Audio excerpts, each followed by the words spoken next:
with Lamar Jackson and the Baltimore Ravens 1-3. Jackson's going to miss 2 or 3 weeks. Joe Burrow's basically out for the season in Cincinnati. Cleveland Browns are doo-doo. If Mike Tomlin doesn't win the AFC North, it's a fireable offense. Am I right or wrong? Okay. If he wins 11 or 12 games and doesn't happen to come in first, but they look good, because I actually think this 3-1 does not look that great. You look at the point differential. The first game, they probably actually got outplayed by the Jets.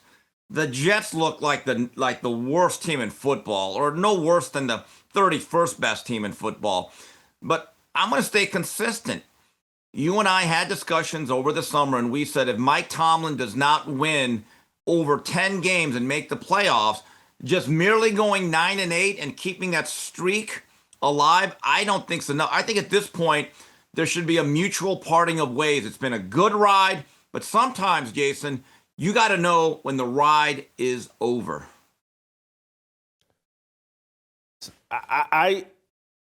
He's got to win 11 games to me.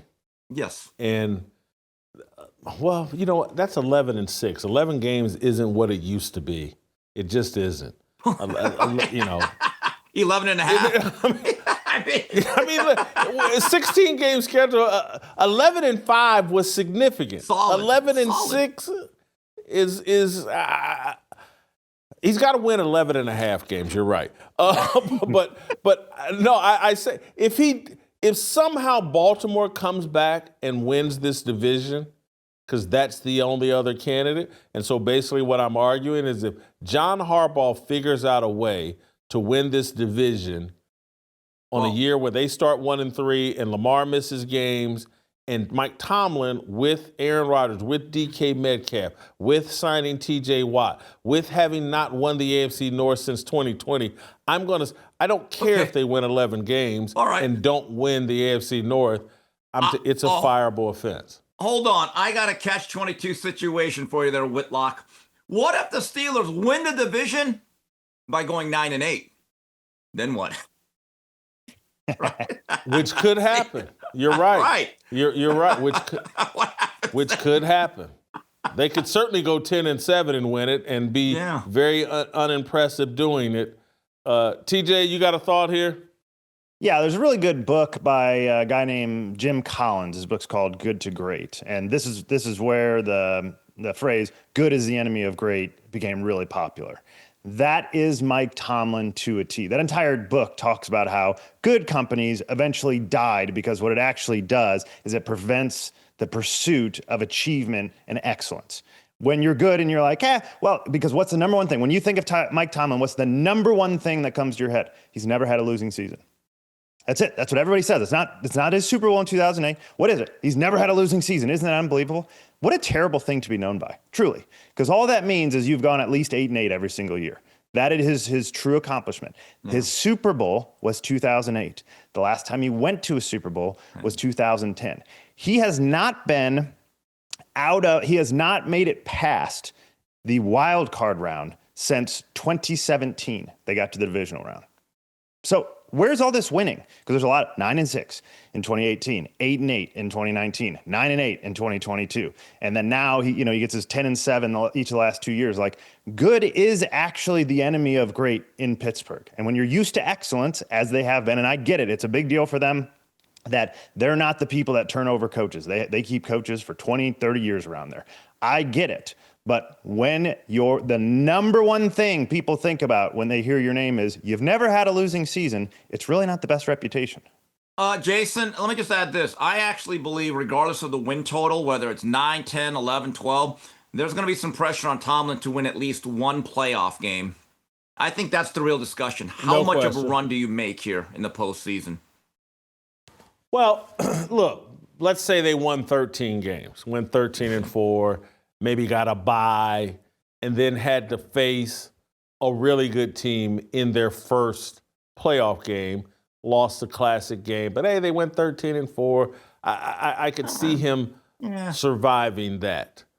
But if I'm just instant firing, if John Harbaugh figures out how to win the AFC North, and if if Aaron Rodgers is upright and starting for 15 games this year, it's an indictment of Mike Tomlin. I want to make Aqib Talib, the former Pro Bowl, All-Pro cornerback who got a Little League football coach killed in Dallas, Texas a couple years ago. I believe the man's name is Mike Hickson. Aqib Talib's brother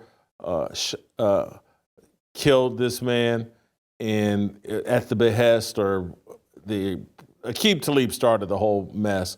But Tyreek Hill dislocates his knee, and Aqib Talib is on the new podcast on Gilbert Arenas' show and makes what I think an incredible statement. Let's play the clip. I always say it. These football gods don't play no games. You know what I'm saying? They do not play games. They don't make no mistakes. You got allegations of beating your wife. Hey, that shit is real. I don't play like that. I'll be off this show. If I get a call right now about somebody beating on sister, wife, daughter, any one of them, you know what I'm saying? So I don't really play like that. And football guys, they brutal. They don't make no mistakes, man. So, hey. So you're suggesting they tease you a little bit. Even? Karma. No? It's karma, man. Hey. You seen that tackle happen 1,000 times. 1,000 times. A billion and then times. He snapped his whole leg in half. Then to be 32 by next year he'll be 32 when the season start. You make your money on speed. That might be the last we see of Tyreek Hill. Honestly. That's when I seen that. That's the first thing it might really be the last we see of Tyreek Hill, man. If the football gods really have karma, what's going to happen to Aqib Talib? He got a man killed, a Little League football coach killed. The lack of self-awareness by these guys is mind-blowing to me. But, maybe I take things too literally, too seriously. This is about as dumb a comment as I've heard from, I know Aqib Talib is dangerous. His brother is clearly dangerous and locked up. And so I probably should be careful what I say here. But Aqib, that's about as stupid and ignorant a comment as I've heard. Steve, TJ, your thoughts? Yeah, I mean, I don't know. You're conflating a lot of things here. But in my view, if that was true, what Aqib said, guys would be carted off left and right, wouldn't they? No, I'm not. And I don't want to just point out Tyreek Hill. I'm not here to litigate any of his cases. We all know they're all high profile. We've all seen them on TMZ. But there's other athletes with a lot of other issues who go through, I don't know. I just think it's a huge reach by Aqib Talib here.